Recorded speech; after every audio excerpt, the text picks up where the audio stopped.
Hello दोस्तों, तो केना छी अहाँ सब। अहाँ सबके स्वागत करै छी एक और नया ब्लॉग में। तो आइ के ब्लॉग में अहाँ सबके देखाबे जा रहल छी मिक्स सब्जी केना बनायल जाइ छै। बिहार में एकरा डालना के नाम से जानल जाइ छै और बिहार में कोनो भी भोज हैत ओहिमे डालना बनबे करत।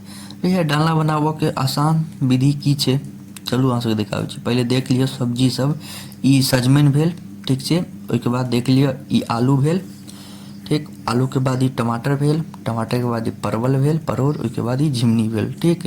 एते सब्जी सब ये। ओहिके बाद अहाँ एगो प्रेशर कुकर में एते तेल लऽ लेब, ठीक। देख लिअ कते तेल लेबाक छै। ओहिके बाद एते आँच पर अगर तेल के कनि गरम करबै, ठीक। तेल जे गरम भऽ जायत, ओहिके तेल के बढ़िया से गरम कऽ लेब। गरम भऽ जायत ओहिमे पचफोरना दऽ देबै। पचफोरना देलाके बाद ओहिमे कनि 3-4 गो सूखल मिरचाइ धऽ देबै। और सूखल मिरचाइ देलाके बाद तेजपत्ता दऽ देबै 5-6 गो, ठीक छै। ई सब देलाके बाद ओहिके बाद कनि देर तक एकरा पकऽ देबै, जे मतलब जड़ै नहि, हल्का पकऽ देबै। ओहिके बाद एहिमे अथी दऽ देबै, परोड़ दऽ देबै, ठीक। देखियौ एहिमे एकरा कनि देर छोड़ि देलियै पकऽ लेल। ओहिके बाद एहिमे परोड़ दऽ देबै। परोड़ोके बस 1-2 मिनट, बस बुझियौ 1-2 मिनट से ना मिनट लारऽके छै। ओहिके बाद फिर तुरंते, ज़्यादा समय नहीं लेब, 1-2 मिनट के बाद तुरंते में आलू दऽ देबक छै, ठीक। एहिमे की छै, तुरंत सब चीज देबक छै और मिलाबक छै। देखियौ अब आलू धऽ देलियै एहिमे। अपन जते भी हैत सब सब्जी सब धो धा कऽ देबै। तऽ आलू धो लेब, ओहिके बाद एहिमे गिरा देबै और बढ़िया से एकरा मिला लेबै, ठीक। आलूओके आलू देलाके बाद सजमनि के मिला लेब। इहो सब सब्जी के धो लेब, धोइ कऽ देबै। सब सब्जी के धोइ कऽ दै छै लोक हर सब्जी में, ठीक छै। तऽ ई सजमनिओ डालि कऽ ओकरा बढ़िया से मिला लेब, ठीक छै। सजमनि के बाद आब एहिमे झिमनी दऽ देबै। झिमनी एकरो बढ़िया से धो लेब। धोलाके बाद दऽ कऽ ओहिके बाद एकरो मिला देबै झिमनीके बढ़िया से। ओहिके बाद झिमनी देलाके बाद एहिमे हल्दी दऽ देबै 1.5 चम्मच, 1.5-2 चम्मच। ओहिके बाद हल्दियो देलाके बाद फेर से मिला देबै, जे हर चीज बढ़िया से मिल जाए, हर चीज बढ़िया से पकै, कोनो चीज ऊपर या नीचा नहीं रहे, ठीक। ओहिके बाद टमाटरो अहाँ खसा देबै। हल्दी देलाके बाद टमाटर जे सब गले, ओकर बाद फेर मिला देबै। ई नहीं जे छोड़ि देबै, मिला देबै जे सब बढ़िया से गलि जाए, कोनो चीज ऊपर में नहीं रहे। तेँ जेना जेना चीज सब दैत जेबै ओना ओना मिलाबैत जेबै। बाद आब कनिक नमक दऽ देबै, कनिक की मतलब जते नमक पड़ै छै। तऽ अहाँ 1.5-2 चम्मच नमको दऽ देब, अपना हिसाबसँ जते अहाँ स्वाद अनुसार अहाँके नीक लगे। केओ तेज नमक खाइ छै, केओ कम नमक खाइ छै, तऽ अपना हिसाबसँ अहाँ नमक दऽ लेब, जेना नमक खाइत हैब। नमक नमक देलाके बाद सेहो मिला लेब बढ़िया से।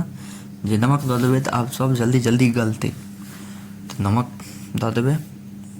नमक देलाके बाद ओहिके बाद सूखल नहीं, हरियर मिरचाइ दऽ देबै। ओहिके बाद धनी पाउडर दऽ देबै, फिर मिर्ची पाउडर दऽ देबै।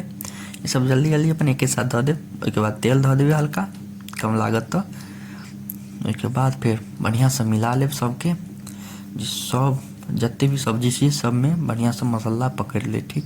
एकरा कनी बढ़िया से मिलेबै 5-10 मिनट तक, जे सब मसाला सब सब्जी के हर एक कोना में लागि जाए बढ़िया से।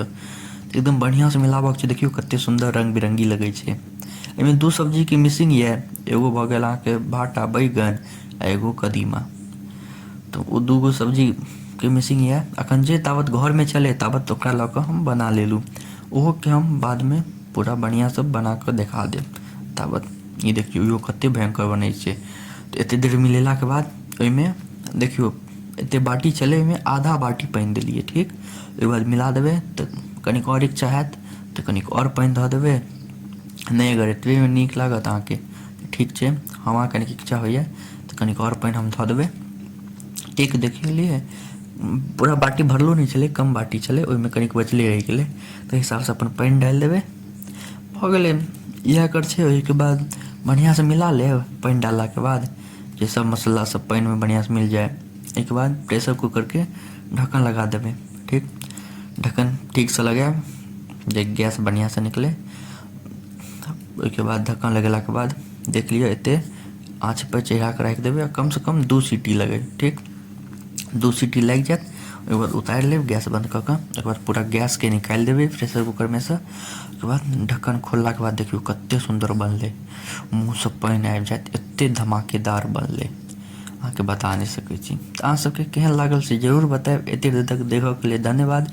नीक लागे तऽ लाइक कमेंट शेयर सब्सक्राइब जरूर करब। मिलै छी अहाँ सबसँ अगला वीडियोमे, तब तक के लिए जय हिंद, धन्यवाद।